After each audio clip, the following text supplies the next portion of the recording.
So if you order one, it's printed instantly, but I put 6 over here because it represents that there is someone in the world that hasn't read this book. And it makes me want to work harder and harder because it's a complete ridiculous situation that there's people in this world, especially in real estate, that haven't yet read this.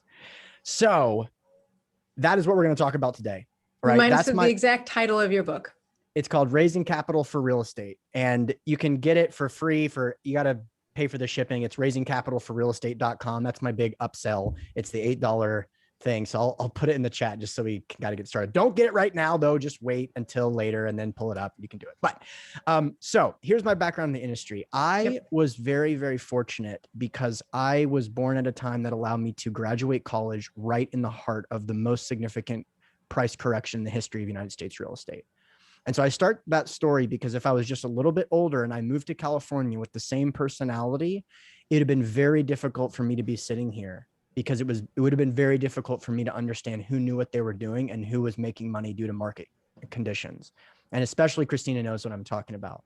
So like when I moved to California in 2010 and started going to networking events, I was very, very lucky because the people that I was able to get around very quickly were very influential, very savvy investors that had, to a large degree, leapfrogged over a lot of the more beginner strategies and were investing in commercial real estate deals, typically large multifamily properties in particular. And the reason that is that a lot of fix and flippers got wiped out during the crash because it was very pronounced in California. So I say that because I got to be humble about that reality. And if you haven't yet gotten beaten up by the market, it is coming. It's just a matter of when. So just viewing that through that lens is really important. So I got started investing in some, very large assets with the structure of being a passive investor. And again, this is before 2012. So this is kind of like on the cutting edge of when syndications start to be popularized. And I mentioned 2012 because that was when the Jobs Act came out, in which you could actually talk about real estate deals on the internet for the first time. That's really, really significant kind of timing there. So I was able to develop some relationships, create a due diligence process, influenced very much by Christina, guys like Jeremy Roll. Jeremy's a very influential person in my life and a good friend of mine, and started investing and quickly recognized I didn't want to be on the operations side of the business. I wanted to be on the capital placement side of the business. And if I could find operators that were very savvy and had, let's say, $100 million under management or so, and I could simply invest significantly with them, I could probably get favorable terms or favorable economics for doing so. And so the first time I ever raised money, it wasn't because it was for my own deal. I found someone else's deal and I raised what's considered now a fund of funds. I pooled investors together and said, how about instead of me investing $50,000 with you, very savvy and well-known operator, I'll invest $500,000 with you. And you can give me favorable terms to my entity, not to me personally, but to my investing entity. And it'll make up the work that I'll have to do along the way. And now, as many of you know that read my book, what ended up happening was I didn't raise $1 after coming to that agreement and saying, hey, yeah, I'm totally confident I can do it. In fact, I'm confident I can raise $1 million. And the $500,000 is like the hurdle, but watch me. And I went in, and I won't go into the details. You have to read the book, but I couldn't have bombed harder. Right? I went in just as confident as I am today. Hey, if you don't know me yet, sorry, I'm going to the same kind of personality. And the result was me getting 0 commitments. Now, a lot has changed since then. I've raised about $50 million now, and I raised about $10 million in the last 3 months. And so I guess we're going to talk about today is what happened in between then and now. Yeah, because that really is sort of the bottom line of the questions today. And you're jumping right into the middle of the questions, which is, you've already told us the story about, well, what does it mean? And I think it's important that people understand, and I know you're going to jump right on top of this, and I'm just going to lay a piece of work here. What does it mean to start asking people for money? And why do people say no? And then what does it take for them to say yes? And I think you should just jump right in the middle of that. Sure. So I think when people think about raising capital, they think about 2 things, and both are just really incorrect. And when I say people, I'm talking about me, right? So like mistakes that I made, that is 100%. So it's nothing like, oh, too bad you think like this, because it's just, I know the reason that you think is the same reason I thought it. So there's 2 things you think. Number 1, and this is so powerful, and every year I continue to learn this more and more. Everyone watching this none of us were born real estate syndicators. We uncovered it on our own, right? So we didn't go to school and they go, well, here's the concept of a syndication. There's a GP and an LP and you can make $1 million. No, we had to, after at some point recognize, oh my God, everything I thought about money was a lie. And what is the truth? And we had to listen to podcasts. We had to read Rich Dad, Poor Dad. We had to uncover people. Christina Suter, she's a celebrity in my mind, but you had to uncover her on your own, right? And so the powerful thing about that is it's similar to the way that Inception works, the movie, where you cannot plant an idea in someone's head. The idea of you uncovering it, it's so much more powerful. So what most people think about raising capital, they think you can simulate this all these years that you uncovered who these cool people are and the strategies and all this. You can simulate this by just simply saying, look how good of a deal this is. And they go, wow, 17% IRR. Here's the 100 grand. The truth is, it doesn't matter how good the deal is. You have to take someone through that whole process of uncovering and going to FIBA events and driving around looking for cool places to invest in as short amount of time as possible. And whoever can do it the shortest amount of time usually wins. So that's the first mistake. They think that the deal is what's going to sell. The other thing is how good of a salesperson you are. It has almost nothing to do with this. So my whole book is about how I fail for those two big myths. And then my book is about 300 pages. I think there's 10 pages about selling. And it's really about don't try to sell. That's really what it says. So that's really what a lot of people have the misconceptions. That's why they say no, because you're thinking that they're going to be super interested in the population growth and the debt service coverage ratio and these nuances. And the truth is, most people don't know you. And that is true of myself as well. And so what I'm trying to do is get the know, like, and trust thing down in a very scalable, replicatable, recordable, replaceable, repurposable manner so that I can simulate those relationships very quickly. And here's why. Pretty much everyone on this right now, if you had a great deal or even a not so great deal, you could probably convince your mom to invest with you.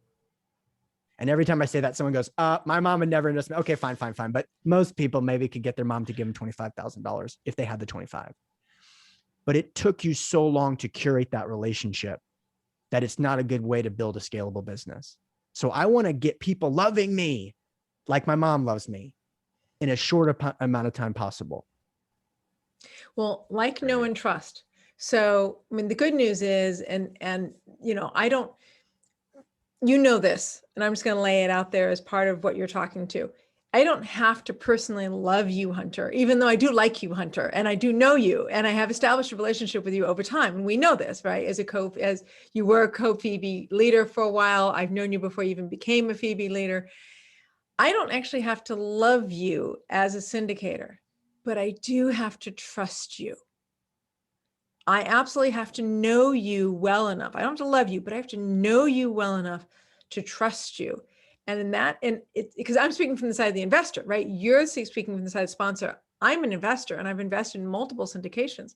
And I've had people walk up to me and say, hey, here's a deal that's going to earn you 20%. And I'm like, I don't care, right? I don't care. You have not hit the button that makes me turn around and go, hi, let's talk about that, right? So what is it that you do that makes it scalable so that people understand you, relate to you, and trust you in this very short amount of time? Okay, so a couple things. Number one, when I was introduced here, it was like, oh, if you don't know him yet, and I make a little spiel, if you don't know me yet, blah, blah, blah, blah. Right, well, why do I do that? First of all, I'm trying to be entertaining. I know it's a thing that starts at 7 p.m. Yeah. And second of all, I'm trying to be a little bit divisive, and I'm trying to get some attention. Because I want to start this meeting off where somebody's going to go, oh God, this guy's personality is ridiculous. That's okay, because at least I have the opportunity to present. At least I'm trying to be memorable. Mm-hmm. And so the big part about the know, like, and trust thing is the know. So when it comes to like public speaking, for example, people sometimes are concerned about making divisive like statements because they feel like they may lose somebody, which is perfectly reasonable, by the way, and 100% true. But the issue is the top of the funnel is almost all that matters. So the more people I can get in front of, the more memorable that I can be. And by the way, it has to be authentic. Like I am kind of a person that wants to be entertaining and like, it's not like a joke, but so Russell Brunson, who is a very well-known marketer and the founder of ClickFunnels, he talks about like the spectrum of profitability. And there's like crazy over here and crazy over here and mainstream right here and lucrative right here. So I don't want to be crazy. And the example he uses is like, hey, if you want to learn how to lose weight, there's this documentary called Breatharians, which is about people who don't eat and just stand out and look at the sun. And apparently they lose all this weight. It's a thing.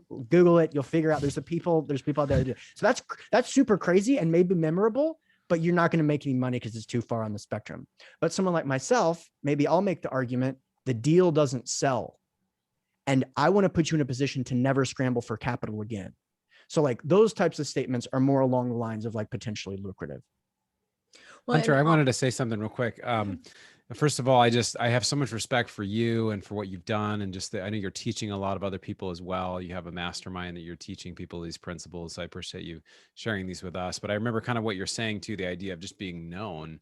I remember when I went to an event and there was somebody that I was following and I had been listening to their podcast for months. And when I met them, I went up and I was like, oh, hey, how's it going, man? Whatever. And this person just didn't know me at all. They were kind of taken back a little bit. I'm a kind of a gregarious guy and just kind of, hey, how's it going? You know, I'm pretty social, but I realized that I had spent, dozens of hours with this person and they, so they actually had a way that they had multiplied the getting to know you. So, obviously putting out content, you have a podcast, you've got your book, you've got other, you're at this meetup. So can you talk a little bit about kind of the role of like, what ways are you doing that? Not just to say things that are memorable, but what sort of mediums are you using so that people can know you? Okay, cool. So first of all, this is my 12th hour of work right now. And I'm just so excited. Like I could do it for 12 hours. Cause like that question, that's the ultimate question. Like I am so energized by what you just asked. So the name of my company is Asym Capital. It's short for asymmetric. So what I'm trying to create, I want to create asymmetric investment opportunities for my investors, disproportionately favor on a risk-adjusted basis. Okay. But to your question there, I'm also, this is not why I named the company this, but it just came to mind. I also want to create asymmetric relationships because human beings can only remember about 150 people or feel like they have close relationships to about 150 people, but I can be one of those people for tens of thousands. Does that make sense? Yes. So when someone sees me at a conference, they may go, oh my gosh, Hunter, thanks again. We exchanged emails a while ago. And that's amazing. And like, it's not that they're incompetent. Bronson is not just some pushover. He has been tuned in to this person that he's talking about right now, where he knows more about that person than some of their best friends. And so the relationship can be created very quickly without it taking your one-on-one time.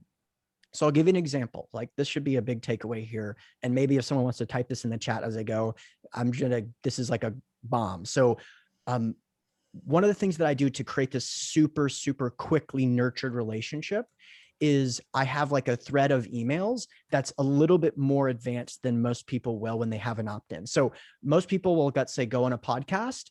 You shouldn't be going on a podcast unless you have a lead generation tool for that podcast, where it's just, there's one goal of that interview, which is to exchange that person's email for your, let's say, ebook, some sort of quiz, some sort of summit, for example, which I did recently, or like a premium interview or some kind of cool thing.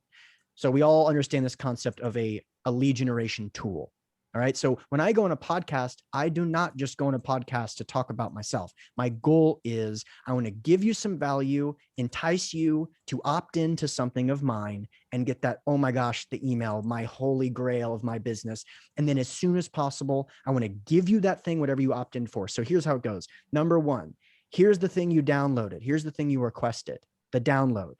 Number two, here's a welcome email, which will give you an idea of our thesis. And by the way, Loom is a great app I use. It's a way to record videos. So right now I'm about to record a video of me kind of explaining our investment thesis. Hey, welcome to the family. We have this many assets under management. We're probably going to do this many deals this year. Here are the 3 asset classes that I'm most interested in. Great. That's an equal exchange of value because that person opted in, they get their download, they get a welcome email. Then the next day, by the way, I'll say, make sure to open up my email number 2 or tomorrow, where I'm going to give you a little bit more of a blank, blank, blank, just something to pique their curiosity. Email 3 is like an additional resource. So now they're getting 2 for 1. So it's like they opted in and they expected a fair exchange of value. And then it's like, oh, wow, they're giving me even more. So as an example, if you're going to talk about self-storage, hey, go download my ebook about self-storage. Tomorrow, I'm going to show you a video interview I did with one of our sponsors, and I'll show you how we were able to purchase an asset at 20% below market rates, something like that. I'm just going off the top, right? Then after that, I might want to give them a case study the following day. Here's an example of an investor just like you. And this investor experienced this return because we bought a property for 10 million and sold it for 15 million in 4 years. And here's a little highlight about who they are as a person and why they decided to invest with us. Excellent. Then we've got them educated. We've got them nurtured. We've got them, hey, look, this investor is just like me. Now it's time to present an investment opportunity. So boom, the investment opportunity is now available. Next, I want to do a follow-up about the investment opportunity, like an additional resource. So, oh my gosh, we have had so much success with this recently. We did an ATM deal where it's not real estate. Okay. It's a depreciating asset. Haven't you ever heard of Bitcoin? What about Venmo? All these questions that you think about when you're thinking about investing in ATMs. We created a very robust, frequently asked questions video where for 45 minutes, I went through every single frequently asked question so that I could expedite this and make it super scalable. We're going to circle back on that in a second. Frequently asked question or other resource related to the investment opportunity. And then lastly, some scarcity around the opportunity, meaning you only have 10 more days to have your verbal commitment or 15 more days to actually fund. And then maybe I'd send one more email saying 2 days left. That right there is so much more robust than what most people are giving you. Because what most people give you is something like this. Hey, thanks for the email. Here's your ebook. Email 2, schedule a call. Email 3. I noticed you didn't schedule a call. Email 4. I never hear from you again. And that's the end of it. So I want to put you in a position where you're getting value, value, value, value, value. Oh my gosh, I'm excited and I'm nurtured. I'm super excited. And oh my gosh, and now deals available. Press, press, press. And that's how it works. And I think there's, sorry, Bronson. Go ahead. No, go ahead. You go first. I'm sure you have as many questions or as many thoughts on this as I do, because this is all really close to the business that we do. I mean, this is, I am now a passive investor. And so I spend a lot of time evaluating where I think I want to put my money and who I feel I have the trust with to put my money through. And I think one of the things that occurs to me is when you say high value, because you said some very important things. First, you said educate, and then you said nurture. And then you talked about testimonial, which is sort of proof of trust, right? That somebody else has trusted you and you've proven that you've succeeded in the past and that as a possibility for succeeding in the future. But I think one of the things that occurs in this field is that it's not just, gee, trust me. It's, here's really why it's a good deal. I've really either thought about this or I've investigated it deeply, or I've done my demographics on it, or I've, looked at this in relationship to market cycles. So I don't know if that's where you were going next, Bronson, but that's where I'm going next is it's there's high value, but it's not just, gee, here's your next Hello Kitty. Yeah. Can I comment about it? Please, Hunter, go ahead. Yeah, I'm getting so excited. Okay. So I'll try to calm down, but I know you want to. No, we're right. We're trying to push you down the track of give us the real poop. How does this work? Because as an investor from my side, I have a pretty good idea of how this works. I know how people gain my trust. Love it. Okay. So here's the thing. I want to be the capital raising guy. Okay. And the reason it's very intentional. All right. So I want to be known. And in order to be known, I can't just be, generally Hunter knows a little bit about economics. He likes due diligence and he raises capital. No, that's not anything. That is literally middle of the ground nonsense. And nobody knows you. And by the way, everyone's a competitor of yours because you do all the things. So what I want to say is, if you want to have me speak, I'm talking about raising capital for real estate. And what ends up happening is, if I can just get your attention just for a moment, I can get you in my world. And then you'll start to uncover that Hunter very well may have been the real estate economics guy, right? There was a moment in my career where I was thinking, which way do I want to go? If I'm going to write this book, this is going to be the moment. And I almost decided to go the Austrian economics, what is the future of interest rates? How do cap rates and income correlate? That was going to be my thing. So to your point, Christina, As long as I can get you to opt in, perhaps I'll have an opportunity to show you that I have a very thorough and institutional quality understanding of this space. But if I can't get you to opt in, you'll never know. But the other thing is, if I can put my flag in the ground to say I'm the capital raising guy, if someone is having a conference and they need the capital raising guy, it's probably me and 2 other people. And I look a little bit like Conor McGregor. So maybe that'll give me the edge. You know what I mean? As opposed to, who are we going to call to talk about these topics? No one really stands out. Does that make sense?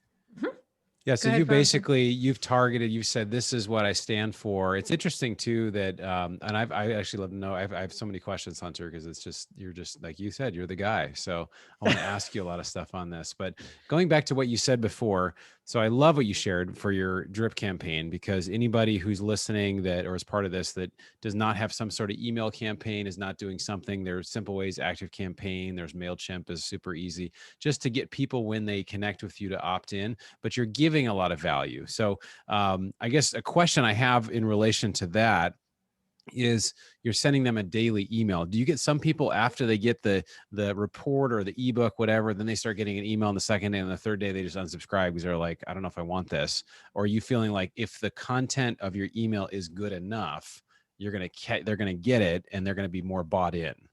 So Melanie has been inadvertently, I kind of just follow her around, but she thinks she's following me around. I'm just opting into wherever she is. So she kind of knows where I'm going to go with this. But what you're talking about is my whole business is on the line. Because if someone hits unsubscribe, it's over for me. It's very difficult to get them back in my world. So I want to be very cautious about using email segmentation correctly so that I can email them as much as possible without them smashing that button. And so the term that I use, and I believe I picked this up from someone, but it's this honeymoon stage that I want to take very seriously. And then I want to figure out ways to replicate this honeymoon stage. So when someone opts in, they're some of the hottest they're going to be as a lead. They've just listened to me on a podcast. They've attended something that I'm doing here. I'm just a big fan of these podcasts because it's very intimate, in my opinion. You're tapped into someone's ears, maybe sometimes even more so than video. But when they opt in, they're like very eager to learn much about me. And, you've probably been through this before where, let's say that you're like, oh my gosh, my wife right now is like, hey, I want to do some gardening. And I'm like, okay. And so she's like the hottest lead in the world, right? She's like, buy, $20, $15, $1,500. Like, give me a consultant in it, like whatever it is. She's like, we got weeds and we need the pots and we want the Mediterranean look. So like, we want to have an opportunity so that if they're a super hot lead, they can go all the way down the rabbit hole very quickly and send me $100,000. Now, most people aren't going to do that, but we want to have an infrastructure in place that allow them to do that. Now, on the real estate side of things, I don't send our list an email every day. We have segmented our list into people that only want to receive investment opportunities and updates about those investment opportunities, people who have knowingly opted in to receive emails about our podcast, which is once per week. And then there's other situations where, let's say someone opts in, they're going to get a stream of 6 emails. And then every, let's say, quarter or half a year, I'm going to create an opportunity to recreate this honeymoon sequence. And so what I'll do is for capital raisers, I'll be like, we're having a summit, opt in for the summit, opt in for the summit, opt in for the summit. I'll say it 3 times, but if they opt in for the summit, what's going to happen? They're going to get a similar type of honeymoon sequence emails. They're going to get, hey, you're a capital raiser. Well, guess what? Here's the way that I just wrote this book. Here's an example of all the millions of dollars I just raised. Here's a testimony of one of our coaching clients. And now we're opening up our mastermind for the first time, but there's 10 people left, 2 people left. We sold it out. Sorry, we'll open it up in 6 months. Now, if there's a passive investor on my list, they're like, they've received 2 emails about my summit, but they don't know I'm going crazy with anyone that's opted in because it's segmented. And now another version of that is like on the passive investor side, I may say, there's an upcoming webinar about our new ATM deal. And then I may say, there's a reminder 24 hours, and anybody that's clicked or hasn't clicked, I should say, they're segmented differently, meaning that if you opt into the webinar, now you're getting, well, here's a testimonial. Here's who the sponsor is.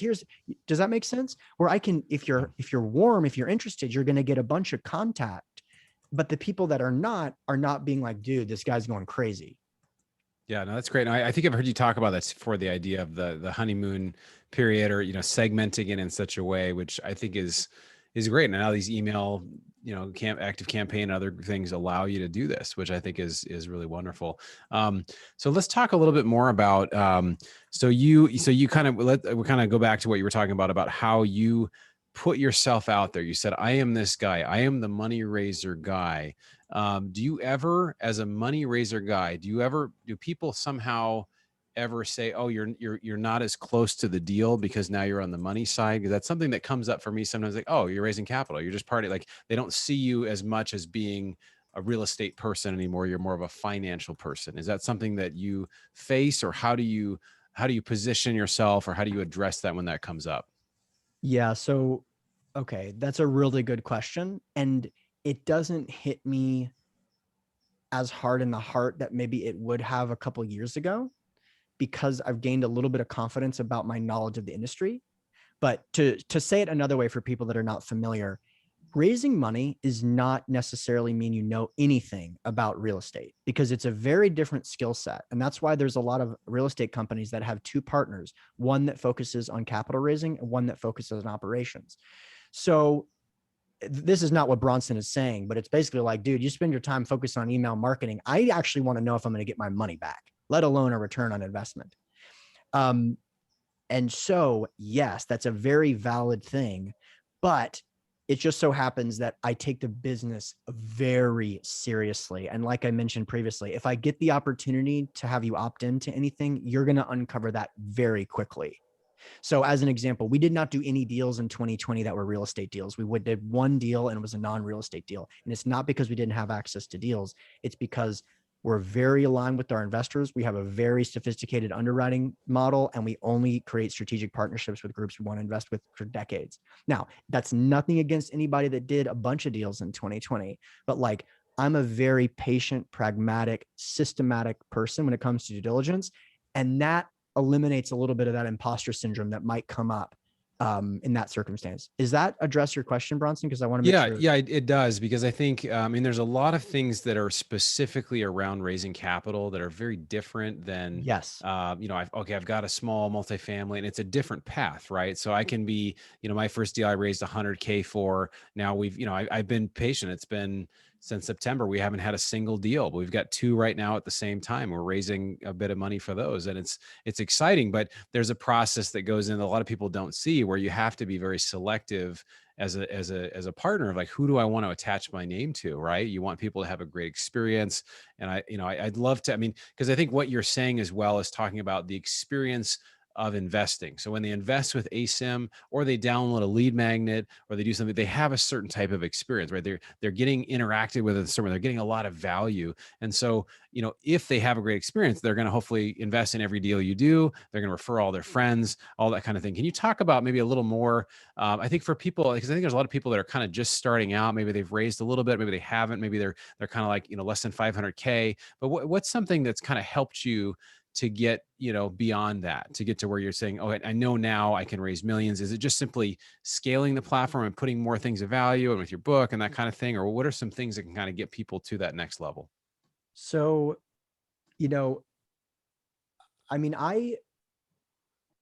I do things like speaking events, sometimes it tends to get caught up in like it was very hard for me emotionally to recover for the fact that I failed on my first capital raise. Okay. So we kind of glossed over that. And I think people are like, okay, yeah, but we all know how the story ends or whatever. But like that almost ended my career. Okay. And because of that, like why that is because I was not prepared for the emotional implications of having to go and embarrassingly say to all these people that I could not have done worse on this capital raise. And the reason I say that is that the people that are attending this right now, there's only a couple options. Either A, you have never gone through something like that and you're about to. B, you are currently going through something like that and you don't know where the end is. Or C, you've gone through it and you're looking and you're going, yeah, we've all been there. But here's the real answer to your question. Whoever can get over those emotional kicks in the gut quicker is likely going to be successful more quickly. So once you start to like recognize, damn, I'll put it this way. Let's fast forward like maybe 3 years from my first failed capital raise. And I did a speaking event and I just read the book 10X by Grant Cardone. Raise your hand if you've read that book. Okay. It's super powerful. It's so powerful that like when you read it, you're like, oh, you have this moment where you're like, I hope my competitors don't read this. Cause it's like, it's powerful. And then of course you want to go and give it to your competitors. You want to be the one that introduced them to 10X, right? So in the book, one of the things that they say is like, say yes to everything. If you're like, you need to fill your calendar up, right? You need to say yes until you cannot say yes anymore. And I got a speaking opportunity on a podcast and they were like, we don't want you to talk about raising money because it doesn't apply, but we do want to talk to you about productivity. And I was like, oh, productivity? No problem. I'm the man. Let's go. I had no background in talking about this and I just thought I could wing it. And so they asked me a question and I gave what I thought was a fine answer. And he asked me to like go into a level of detail that I was not prepared for, right? Like maybe I could have done it about raising money, but not about productivity. And I paused for about 5 seconds. Now, when you hear that, it doesn't sound like a big deal, but let me give you an example of how long that is. On a live podcast where I'm supposed to be the expert and it's one of the most well-known podcasts that I've ever spoken on. So I froze up and he was like, well, let's talk about raising money. Literally, he was like, this kid doesn't know what he's doing. He was like, well, okay, that was a failure. So it wasn't even 5 seconds. No, that was like 3 seconds. It's exactly right. So on air, when you're choking and you're like, this is a minute and a half. But here's what happened. After that, I literally closed my computer and I go, I'm invincible now.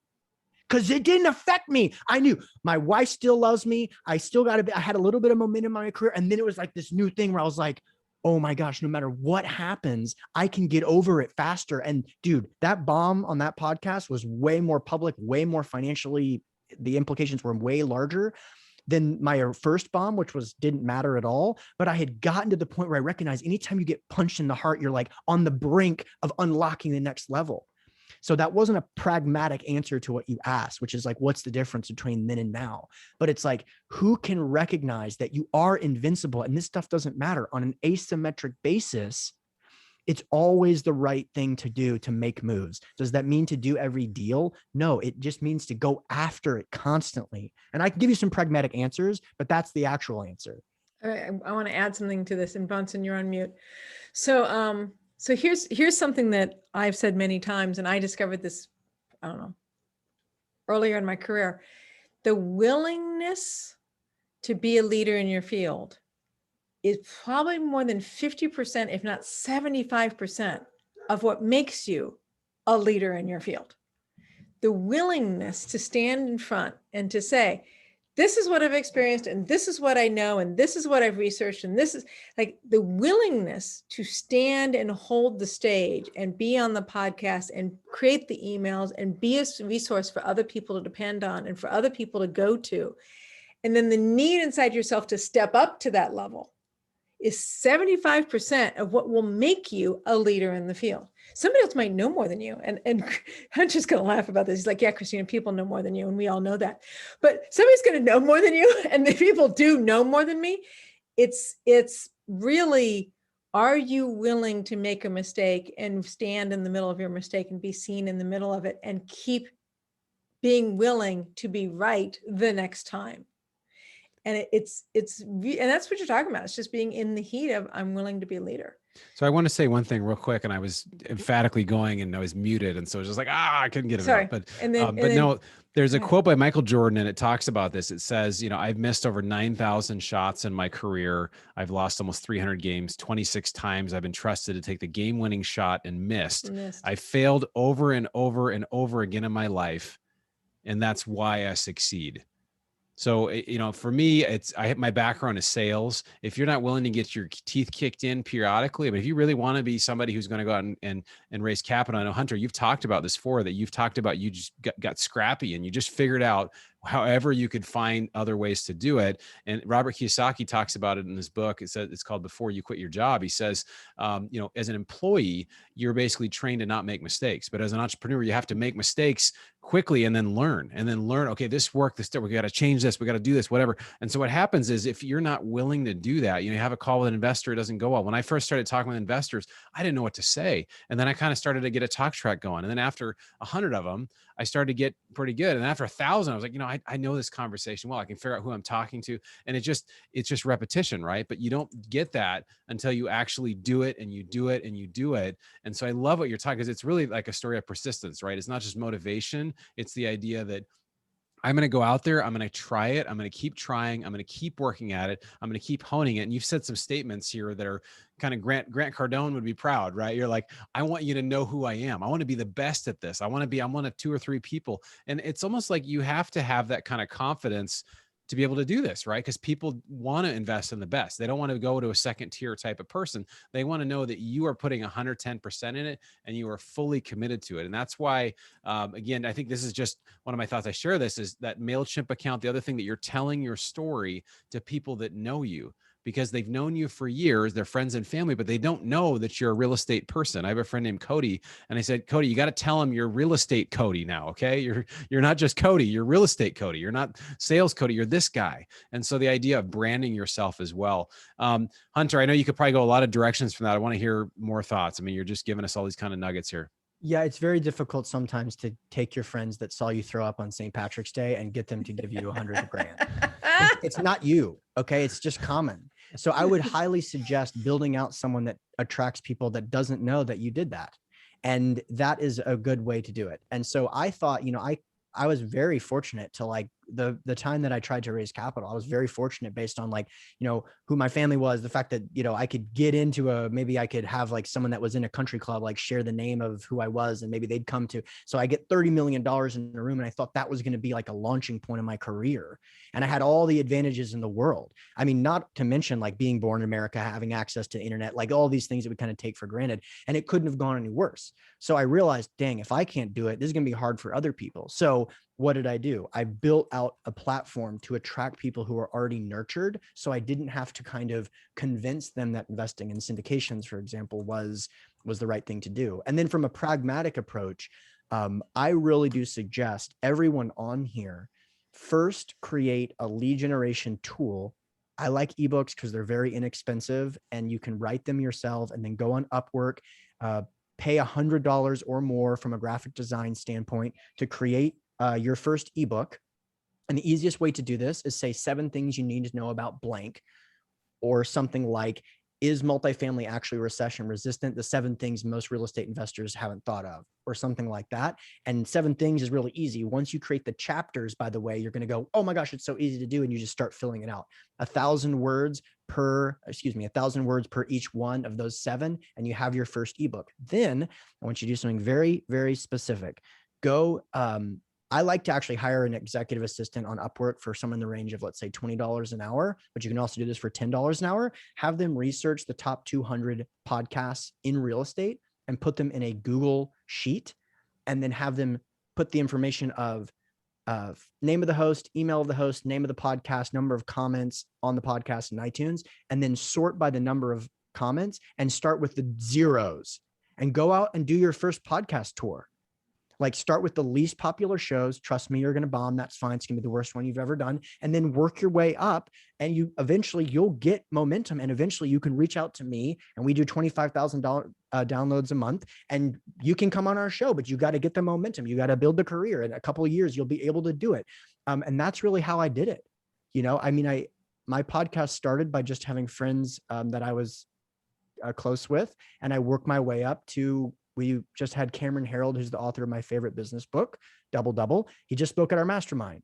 It's just about working and incrementally doing it. If you reach out to Bigger Pockets tomorrow and go, this is my first ebook, I don't have any followers on Facebook, what do you say? They're going to say no, it's going to hurt your confidence. But I'm telling you, there's so many people out there that are eager to have you on. You just got to build the momentum. That's a golden nugget, by the way. So what you're saying is start small and just get in motion. And I think that I did a Facebook post about this recently, that, life has an action bias, right? We can talk all we want, but if you just start getting in motion, you just do something. And then over time it becomes a snowball, right? You're rolling a snowball. It's tiny. and then it gets bigger and bigger and bigger. And all of a sudden it's this huge snowball rolling down the hill, and you got to watch out. So Christina, you have something you're going to add? Well, I was just going to say, and the other thing that, people may, a very small little nugget, but I think Hunter's really nailed it, which is, again, the willingness to be the leader. And he's just given you another tool for how to be willing and be seen as a leader in your field and how to claim that space. But also the other thing is, like, I have a podcast. I'm looking for new people on my podcast because my meetings are once every 2 weeks, but my podcast is weekly. Yes. And I've worked my way through all my friends, and I've worked my way through all my Phoebe associates. And I'm a little like, hey, you know what? If I do a podcast every week, I need at least 50 people I am going to have on my podcast a year. It's time for me to break outside of my circle and start breaking into other circles. Wow. So you can be known in your circle and then reach out to another circle. So yes. just I will say this too, real quick, about Hunter too. I just want to give you some props that when you talk to Hunter, you see Hunter, he is giving his very best to people. So I was literally at a conference, at the Best Ever conference, and he's literally out there and he's handing his book out to everybody. Literally, he's giving this giving this book out to people that are really influential people. Now, obviously, go to the conference, it costs $800 or $1,000 to go. So there's a cost. These are people that are bought in, that kind of thing. But you can tell when he does his lead magnets, when he does different things when he's here tonight, it's very inspiring because he's giving 110%. He's not halfway into it. You can't just be, hey, I'm going to kind of put one foot in and not the other foot, because a lot of people they want something, but they're not willing to really give something for free of value. And really how this business works, I've realized, is you give the value first and you get paid later. You give the value, you keep giving value. Eventually people see you as that you are a person of value, and then they'll spend $10,000 on your training, or they'll buy some, or they'll invest with you, right? But I've realized this, accredited investor or these really wealthy investors, it's a very competitive space, but the people that win are those that are willing. And, with Hunter, I don't get the sense that he's not doing this just so that he can get the sale. He's doing this because this is a part of his purpose and this is a part of his life, and it's clear. So when your mission and your values align, there's not an incongruence, right? Because we all know you go to a used car lot and there's an incongruence, right? Like he wants to sell you this car, this great 1968 whatever, and you're like, I don't care about that. There's not a commitment to you as a person.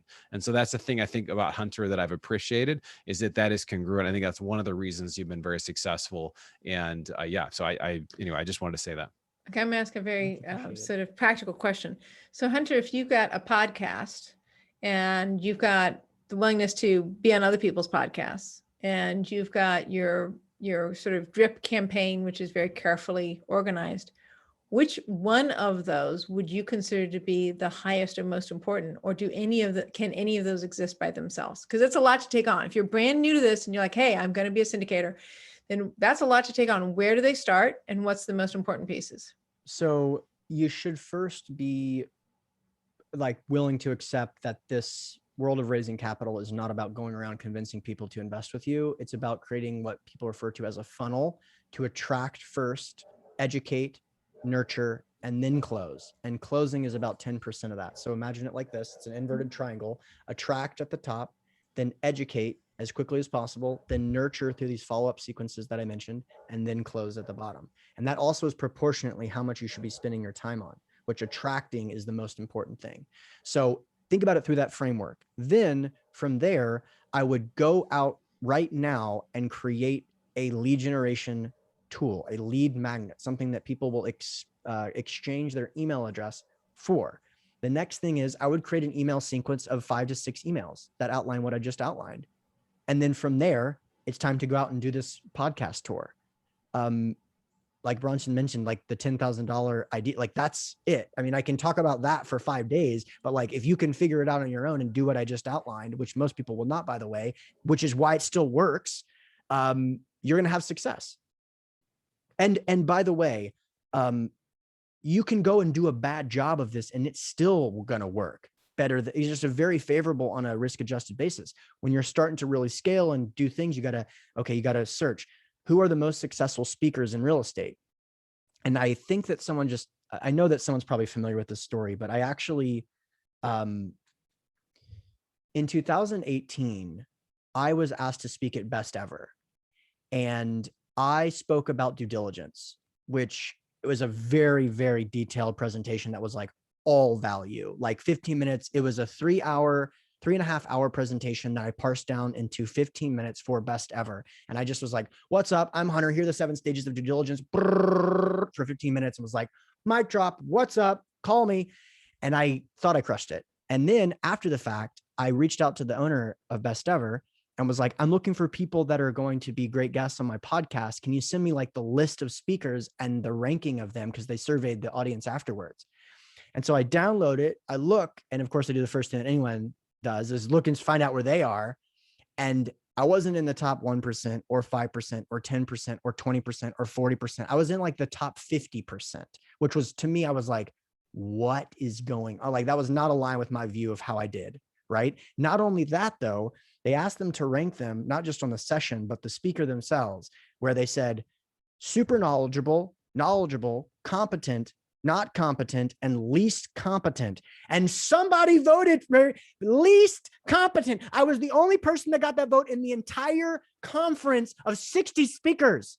Someone said least competent. And at first I'm like, maybe it was a misclick. And then I was like, no, it wasn't a misclick. I was in the middle of the pack and someone was like, dude, this guy bank. So what happened? I recognized it wasn't a fluke. I had not focused on honing the skill. I just thought, hey, I've got some intuition and I'm going to be quick on my feet. No, I spent the next several years. Who are the most popular speakers in real estate? Neil Bawa comes to mind. If you've ever seen him speak, he is dialed in terms of doing this stuff, making bold claims, using data to back it up, being funny, being charismatic. And I interviewed him about the topic and said, what's up? Like, are you just like this way? Like when you go into the gym, there's usually someone benching 315. Sometimes that person benched 315 by just, they're the strongest person in the world. But other times that person had to grind it out to get there. And Neil was like, dude, you think I'm the guy that's benching 315? I'm an Indian immigrant, bro. This is not even my first language. Let me tell you what I had to do to get to this place. And he outlined it very clearly. And so what do? I listen to all his interviews. I model what he does. I don't take his key phrases, but I like do it in my own accord. And then recently I got to speak at Best Ever again, thankfully, after that terrible first one. And I got voted the #1 speaker in the #1 session. And I was actually in 2 sessions. And I also got voted the top 5 sessions as well. That is what happens when you grind. Okay. And the only reason I'm saying it's not to brag. If we had done it 3 times, I would not have ended up at the top. It's just one of those things where you just nail it in the right moment. And the topic I was talking about was very dialed in, but that itself was intentional. Listen to what people want, give it to them. You know what I mean? So the only reason that story is impressive or interesting is that I completely bombed the first time, as will you. And that's okay. So just get the tools, keep following, model what works, et cetera, et cetera.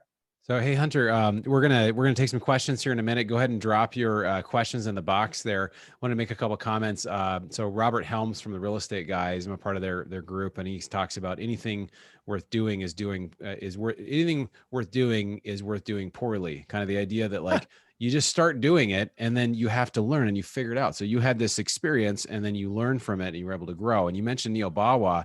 I think it was at your money raising summit, and it was talking about basically how he has worked on it. I mean, he'll literally practice. He'll write it out word for word 4 times. He's got a whole system to it. He models after some American actor. He goes and he tries to think of and practice the way the guy speaks. And so the idea of you can hone your skills, you can get better, whether it's speaking and obviously when you talk, you have a lot of power behind it because you're sharing stories and data and all these things together. So really appreciate that, Hunter. So we're going to start taking some questions. If not, Christina and I are just going to keep asking. Yeah, Hunter if not, I'm going to switch over to my favorite question, which is where do you see the multifamily market going? Let's start with that. With the COVID influence.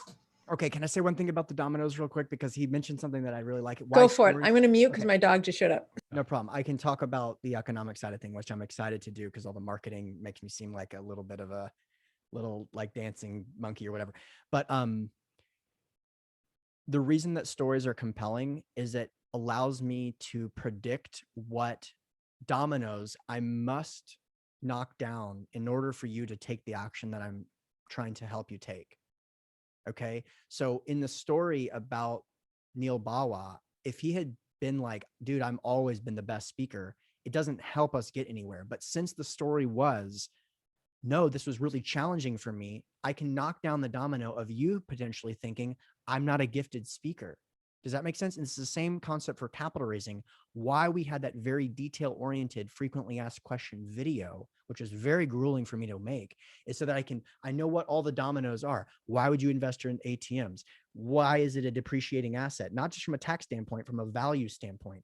What is the preferred return? Why does the sponsor keep everything above the preferred return? All these very specific things that most investors are not dealing with, have all these dominoes laid up, and the frequently asked questions video knocks them down. And then at the end, hey, now you can give us $100,000. So it's the same concept. You can do the same thing. All right. As far as the multi-family thing is concerned, a big piece of my view is actually related to that debate that we mentioned from Best Ever, which is that I am a very serious, not just trying to plant a flag in the ground to be entertaining. I believe that interest rates are going down over the next 2 years, let's say. And by the way, over the next 20 years as well. I think that the Overton window of what people think the range can be needs to be drastically shifted to the unknown, because the United States is basically the only industrialized country that has positive interest rates. And if you're a bond trader, the only way to move trillions of dollars is into the bond market. It's the only way to move that kind of money without actually making the market inefficient. So if I'm a Japanese bond trader and I have the opportunity to purchase Japanese debt at a negative 1% interest rate, or United States debt, as in the leading economy in the world, at a positive interest rate, what I'm going to do is purchase United States debt to the tune of as much as I can before my bosses tell me stop. And I think that's going to happen all over the world. And it's going to create a situation where cap rates will continue to compress and values will continue to remain high or increase. And we are in a situation which is completely ahistoric. We've opened the Pandora's box and it's not going away anytime soon. It's not going to happen where some group of politicians is going to bite the bullet all of a sudden. This game can go on for far longer than most people think. And if you're looking for an example, Japan is the example, where they have multi-decade low growth, low interest rate, low inflation, which, by the way, can be extremely good for real estate entrepreneurs. It's not the way that I'd run the economy, because I wouldn't run the economy. I would let market rates dictate interest rates, but we don't live in that situation. And I want to make money and I want my investors to make money. So that's my thesis. Yeah, bring that Austrian economics right there. I just heard. That's right. It's an interesting take, because I'm not kind of saying what I'm a proponent of, right? I'm not a proponent of all this money printing, but I am a proponent of recognizing when people say the rich get richer and the poor get poorer, this is what they're talking about. Second of all, you know which side of that argument I'm not going to be on. I'm not going to be the poor get poorer situation. I want to participate in the space. And so I built my thesis around that. Now, what does that mean? Does that mean that all of our debt is dependent on interest rates going lower, in the sense of, do we have only floating rate debt? No, but we have some, you know what I mean? Because it's a diversified approach. So hope that helps. Sure. Thank you. Let's go. Christina, do you want to respond? No, I was saying, no, that helps a lot. And I think the other follow-up question, I can either say my opinion on, or you can answer it, which is, we're seeing inflation right now in this environment, but that doesn't necessarily mean that it's long-term, or does it mean it's long-term? Given your previous answer, I would guess that it doesn't mean it's long-term, but tell us more about why you think that.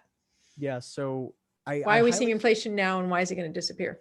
Yeah. So I definitely suggest, if you want to put it in the chat, I think it's definitely worth it, because we did do this debate and I feel like people would be interested in it. So if you want to search around, or Bronson, if you could, I don't know, whoever kind of administers the chat, but our podcast recently we reposted the Best Ever debate, and both sides, I think, did a very good job of representing themselves. But the Fed has made a lot of comments recently that it will not only target certain inflation rates, but it will let inflation run.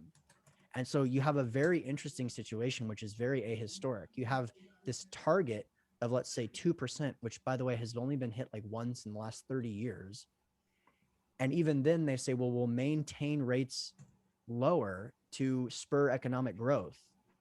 So like, that means home prices increasing and interest rates decreasing.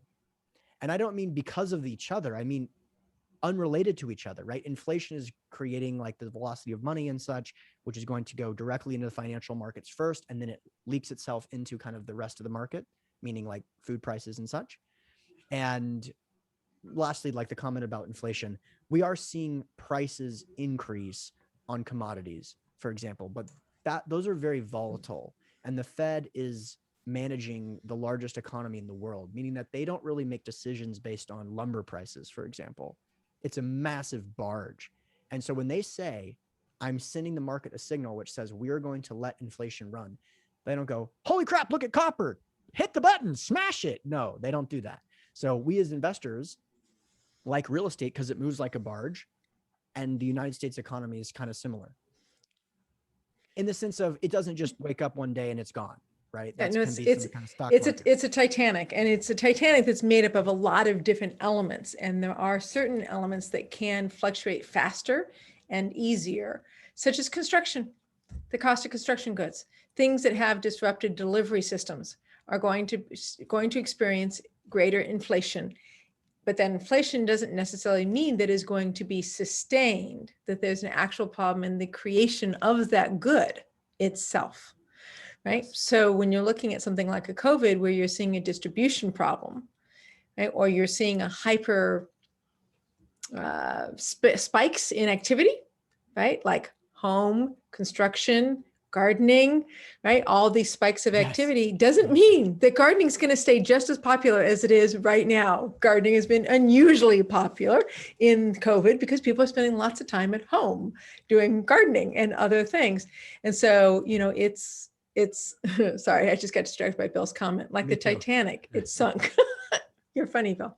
But it doesn't mean that gardening is going to stay equally popular when COVID restrictions have been lifted across the nation as a whole. So I think I'm just sort of restating what I think you were saying. Yeah. It's a great, 100%. Go ahead. The Titanic thing. So I am very much a political libertarian and a proponent of sound money and such.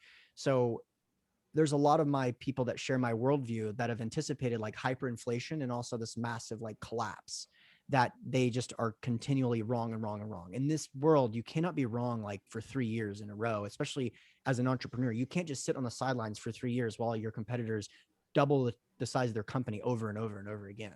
So you have to intelligently participate. That's the beauty of real estate. It's not who's the smartest person that can predict the markets and go in and out. It's who has the highest degree of predictability and who's participating the most intelligently with the best debt piece. If you have good debt that's not going to come due randomly, or the interest rates are not going to fly up with no ceiling, for example, as long as you are invested, you are likely going to win. And this is something that took me very long to recognize because I was born in this insanely favorable time to invest in real estate. So I got in and was like, oh, this is amazing. Like we dump all this money in and I'll never invest in anything below a 7 cap. How easy is real estate? And then what am I going to do in 2017? That's it. My career's done. And I'll wait for another 30 years until that opportunity comes up again. That is not it. But the Titanic thing, I am much more a proponent of. Japan is the model. We have such benefits as the United States that the fact that Japan has not dealt with some massive hyperinflationary situation without even being the world's reserve currency, it lends itself to me believing that that's the route that the United States will go as well. When we've been saying that for a while, since we started increasing our debt, since the Great Recession. We've been saying it ever since the Great Recession, which is this huge debt that we've put on ourselves, and how can we find our way out of it if it's not going to be hyperinflation? We inflate our way out of it. Japan is the example of that. It's interesting. I have a different opinion. I think let's hear it. Yeah, the 25 to 40% increase in the physical money supply as well as money in banks. It just seems that the amount of money that's being printed, if you look at M2, I mean, it looks very similar to kind of 1960 to 1980 of what's happened in the last 20 years. And Bronson just put this out on Facebook if you're a Bronson follower. I did, yeah. Yes, I put this out there. And again, I didn't get a whole lot. I don't even know if you commented or responded on it. But I didn't comment yet. But the idea that the more funds you have chasing the same amount of goods, eventually you have an inflationary environment. We don't know when and what happens. And if you look kind of the history of the dollar, especially fiat, when we've gone off of the gold standard, it's really become over time, they're kind of expecting, even at a target of 2%. But anyway, it's interesting. We both have the same conclusion. The answer is to do more deals and to get into real estate, because whether we don't have inflation or we do have inflation, if we do have inflation, it's really favorable to be in at low rates and to be in inflation protected assets. Such as a commodity like real estate. And if not, you're still in a great income producing asset that's going to be in a great position. So I agree. I mean, it definitely has changed. And a lot of stuff's gone from 7-8 caps now to like sub 5 caps. And so, it's really looking at, okay, what are the value add deals? What's the upside? What's the downside? But I really can't think of any reason why people shouldn't have a significant amount of their resources into various real estate assets right now. So I think it's good. I wanted to ask, we're not really getting many questions, but I have more questions for Hunter, from one money raiser to another. So I know, Hunter, you do a lot of funds. So you're basically a guy, I know you've structured yourself more as a broker dealer, but you're going kind of the fund, like I have a fund that invests in other people's deals or other people's funds. I'm basically we're raising $3.5 million for a specific deal in Oklahoma City. And it's one deal, one operator, whatever. But my thought too, and Christina, I had some conversations about this for my business. Should I go into a blind fund type of situation when maybe some people know and love me and they'll invest in every deal that I do, but not everybody knows who I am. I don't have that name recognition. I'm sure for a lot of people here are the same thing. So when is that? Is there a natural transition from going to like specific deals to like, I'm just going to do a fund, or is it you just should just start and bite the bullet and do the fund now? Really good question. And this is embarrassing to say, because again, with the leader thing, whoever gets shot in the back, whatever, like, unfortunately, this is a topic that I have spent tens of thousands of dollars of legal fees on understanding. And there are very few. How much time do you have? Literally. I mean, what are we done at 8:30? We're done at 8:30. Why don't you give me 10 minutes? Why don't you give us the 3 or 4 minute answer? Okay. So I was voting for 10 minutes. I want to hear the answer. Okay. So I'll keep it brief. People who want to raise money professionally have a couple different options. There's a lot of laws about being compensated for raising capital. And the thing that everyone wants to do is to tell all their network, hey, go invest with that person. If you don't want to be a sponsor, which is the easiest and most common, the idea is I should be able to go tell everyone, hey, go invest with that person. And that person gives you a compensation for raising that money. You have to have a registration with the SEC for doing that, and which I do because it's worth it, but it's not worth it for most people. But the other thing that's starting to become more popular and was the topic of what I talked about at Best Ever, the reason that it was voted number one wasn't because I'm so charismatic or whatever, is because people are trying to figure this out right now. And this is what I started my career doing, unbeknownst to me that it would become popular. The concept of a fund of funds, where I pool investors into an entity, and then they go invest in an entity. The economics comes back to the entity, and then I take some money from the entity. I'm not being compensated by a third party now. I am the issuer. I'm creating the opportunity. So what Bronson is talking about is saying, why don't I pool investors together and they can defer to me, and then I can invest in multiple different deals. So here's a couple things that come up recently. This is the result of talking to dozens of attorneys just very, very recently, because the market's changing about this. But I would stay away from that. And the reason for that is that you start to get into the world. Most capital raisers or real estate security attorneys, they're familiar with the securities laws of 1930s, which are the Securities Act and such, Reg D, and these broker dealer laws. Only if you have attorneys that are focused in the hedge fund world, where the fund of funds thing is more common, do they talk about this concept of the Investment Advisors Acts of 1940 and the Investment Company Act of 1940. This is a different branch of law that even very knowledgeable attorneys do not know much about, because it's just as complicated as the 30s Acts. So what you do when you pull a fund together and your investors are deferring to you, you're creating a company which is going to invest in other securities, and that's called an investment company. And you have to have an exemption from that classification. The other thing that you're doing, which, by the way, there are exemptions that you could fall under and you can go that route. But the thing that's really challenging about what you're talking about is that if you pull investors together and they defer to your expertise about where the money should be invested, you're really acting as an investment advisor. It's your advice to a large degree that you're getting paid for. Now, all of this can be overcome, but the complications of doing so are likely, we're going to be helping our clients avoid this to a large degree.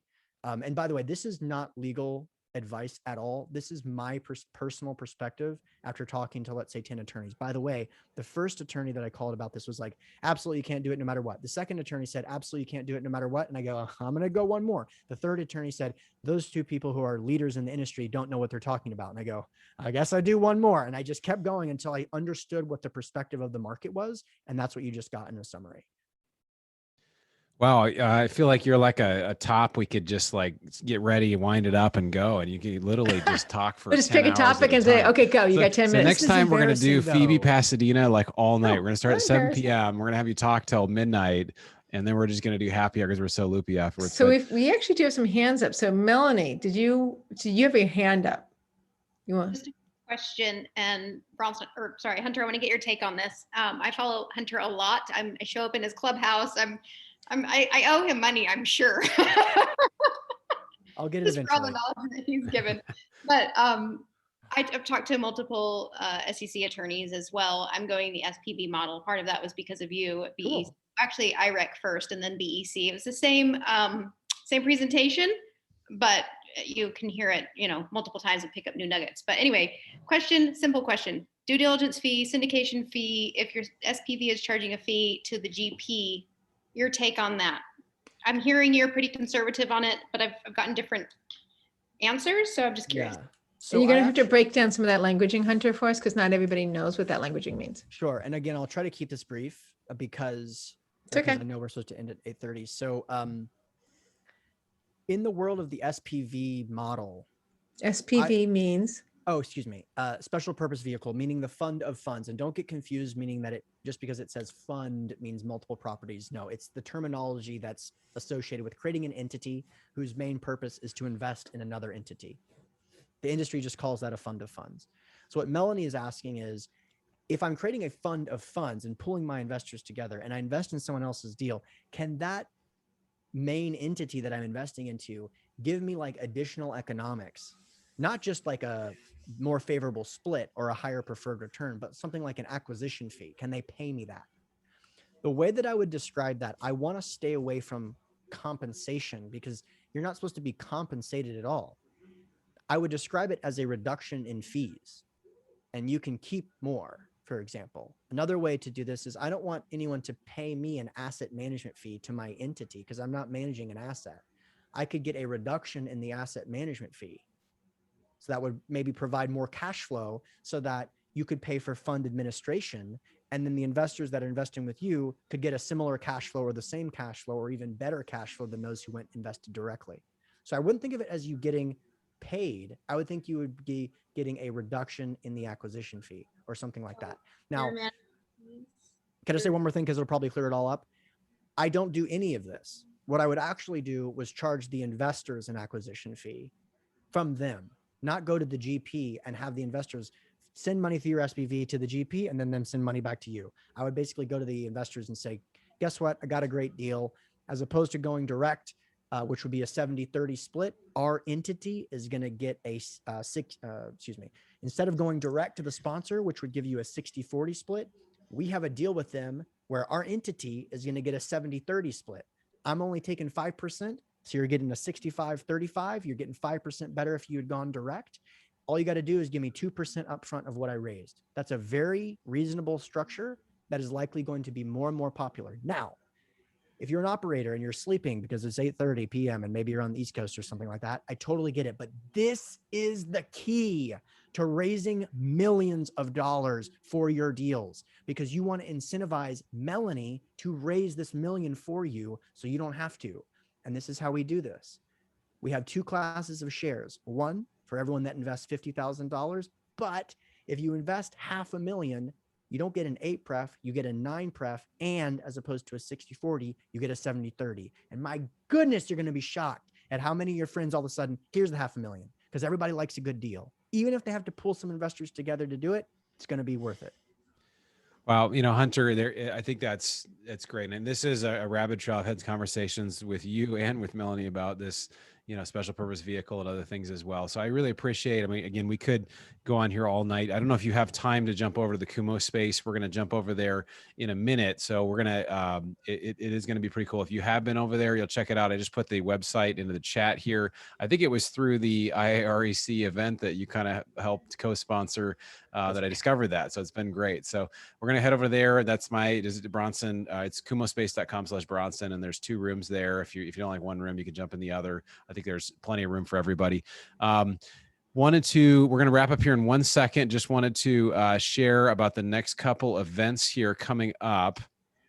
So we've got, let's see, here we go. So this is basically next month. Andrew Cushman is a very knowledgeable guy. We've had him a couple times at Phoebe. This is Wednesday, June 2nd. This will be next month. Put it on your calendar. He uses data in a way that I haven't seen anybody to be able to purchase real estate, to be able to identify it, and to be able to find great deals on real estate. And he's still doing that even in this competitive environment. So that'll be next month, June 2nd.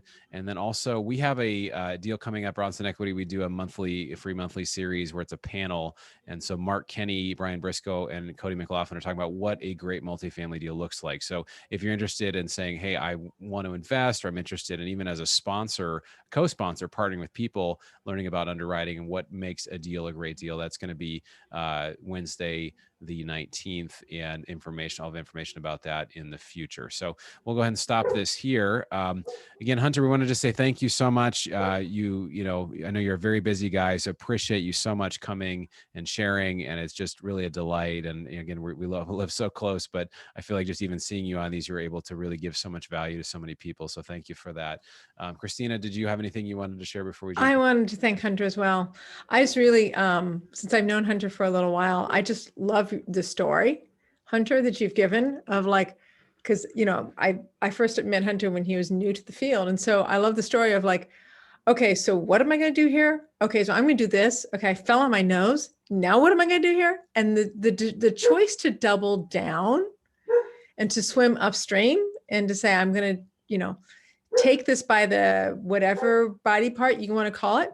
And I am going to wrestle it to the ground and figure out how to make this done. And what you figured out wasn't real estate related at all.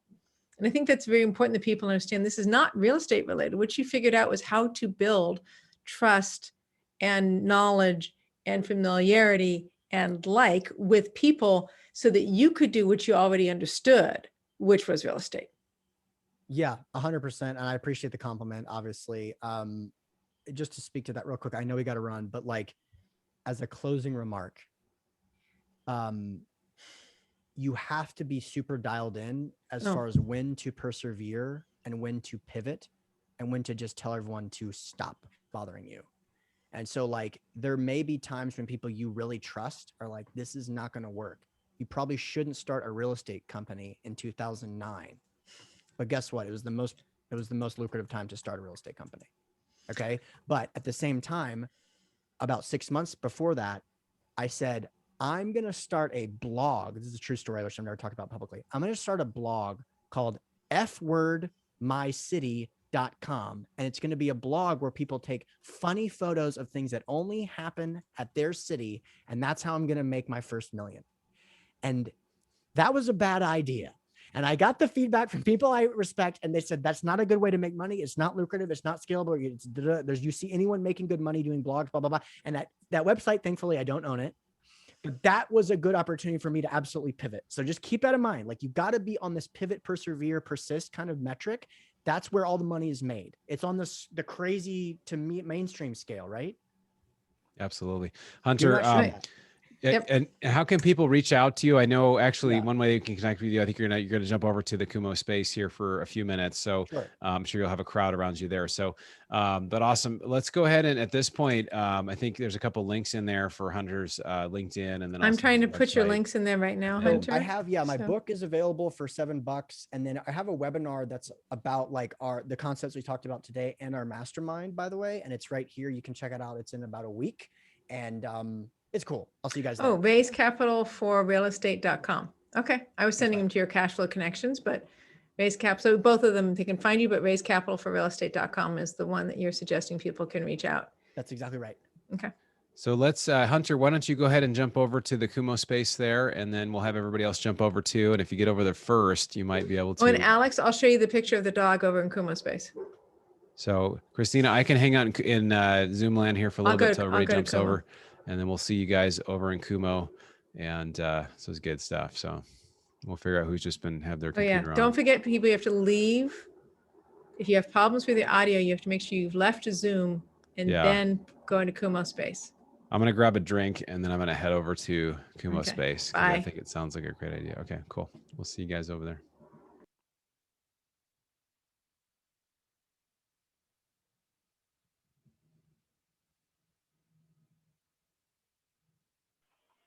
I'll try this again. I've always been having problems with this. It just like seems to lag a lot. Oh, your Zoom is lagging? Or no, Kumo? like Kumo space when I've used it the last few times. Huh? It's lagging as far as the speed of it or the connection? Yeah, something. Oh, huh. I'm not sure. You feel like you're connected. I mean, you look pretty good right now. Your connection looks pretty good. I don't know. Maybe if I leave Zoom and then try it. Yeah, you have to leave Zoom. You have to leave Zoom. I would get out of other applications too. So if you got a million things going, but definitely shut the Zoom down before you, because it will not work properly. She just said it will not work properly if your Zoom's going. So you actually have to leave Zoom and do it. Right. Well, I guess I'll try it again then. Okay, so shut your Zoom down. We'll see you over there in a couple minutes here. All right, I'll see you later. All right, thanks. Thanks, Bronson.